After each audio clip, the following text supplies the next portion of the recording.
se eu te dissesse que o homem que tirou 30 milhões de pessoas da pobreza... Eu que visitei casas e vi pessoas há 3, 4 dias sem comer. Eu que vi pessoas com 12, 13 filhos, sem ninguém trabalhar, sem ter o que comer, porque somente, sabe, a indignação do ser humano é capaz de colocar esse país nos eixos. É o mesmo cujo governo protagonizou o maior esquema de corrupção da história do Ocidente? Como alguém sai de um torneiro mecânico... Saído de uma fábrica. Chegasse à presidência da República, 2002, provou exatamente o contrário.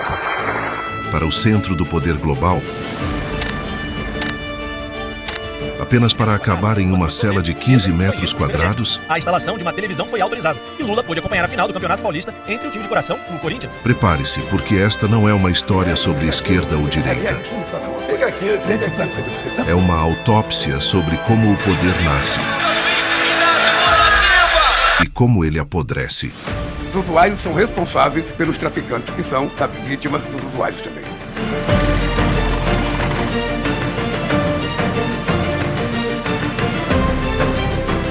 Olhe para este mapa. Ele mostra a rota da sobrevivência.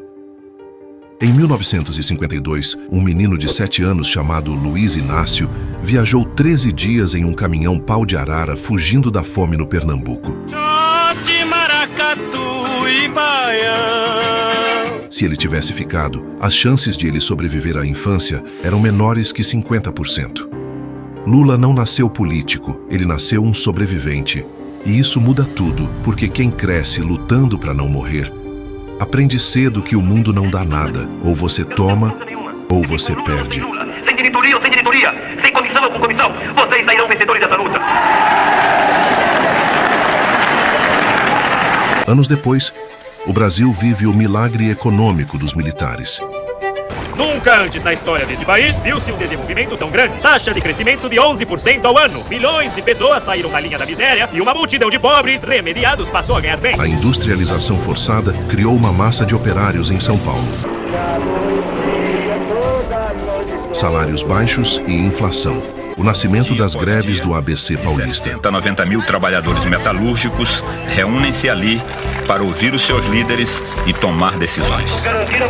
Foi aqui que o operário que perdeu o dedo mínimo em uma prensa hidráulica entendeu que o poder não se pede, se toma. 14 ou da quarta-feira que nós entramos em greve.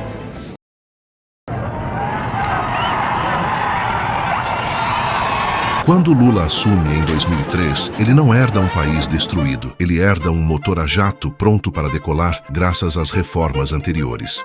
Mas aqui está o segredo que os governos tentam esconder. A China começou a comprar tudo o que o Brasil produzia. Foi o maior golpe de sorte da história econômica brasileira. O PIB voou. Mas em vez de investir em educação estrutural, o governo focou em consumo.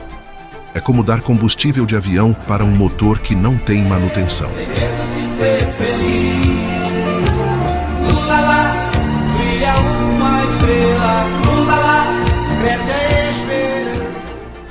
E aí vem a parte que separa mito de mecanismo. Eu mergulhei em processos, investigações e relatórios para entender o que realmente aconteceu. E não foi um roubo isolado, foi um sistema. O Estado brasileiro foi fatiado. Empresas públicas viraram caixas eletrônicos. O dinheiro saía, comprava apoio e o governo continuava funcionando. Sabe como chamam isso em Brasília? Articulação política. Eu chamo de usar o seu imposto para comprar silêncio. E então acontece a cena que parecia impossível. O homem mais popular do Brasil, preso. A Justiça Federal no Paraná condenou o ex-presidente Lula por corrupção e lavagem de dinheiro na ação penal sobre o sítio de Atibaia, no interior de São Paulo. Do operário ao mito, do mito ao mecanismo. E por alguns anos parecia que essa história tinha acabado. Com a força-tarefa da Lava Jato. Só que o roteiro brasileiro tem uma maldição. Ele sempre repete. Lula volta ao poder. Luiz Inácio Lula da Silva tomou posse neste domingo em Brasília para seu terceiro mandato como presidente da República. Mas agora, o mundo mudou. Se o Lula de 2003 nadava em águas calmas, o Lula de hoje está em meio a um furacão. Ele voltou ao poder prometendo o passado. E nós vamos fazer um churrasquinho. E nós vamos comer uma fatia de picanha com uma gordurinha passada na farinha e tomar uma cerveja gelada. Mas o mundo mudou as regras do jogo. Obviamente, quem não come picanha pode comprar uma verdura saudável plantada pela agricultura familiar. Mergulhando nos dados fiscais deste último mandato, o que vemos é uma queda de braço perigosa entre a responsabilidade e a ideologia. Hoje, o apoio custa bilhões, o mercado desconfia, o dólar oscila e a inflação de serviços não cai. O governo precisa inventar novos impostos, como a polêmica taxação das blusinhas, para fechar uma conta que simplesmente não bate. E claro, não faltam os novos ruídos que alimentam a narrativa de privilégios. Segundo a revista, Pedro Correia, nos depoimentos, diz que o ex-presidente Lula não só sabia do desvio de dinheiro dentro da Petrobras, como comandou pessoalmente o esquema. O ex-deputado contou que Lula indicou diretores para a estatal responsáveis pela divisão da propina. Desde a troca de móveis luxuosos no palácio sem licitação, comprou 11 móveis sem licitação que custaram R$379 mil aos cofres públicos, até o uso extensivo de aviões da FAB para agendas que parecem mais turísticas do que diplomáticas.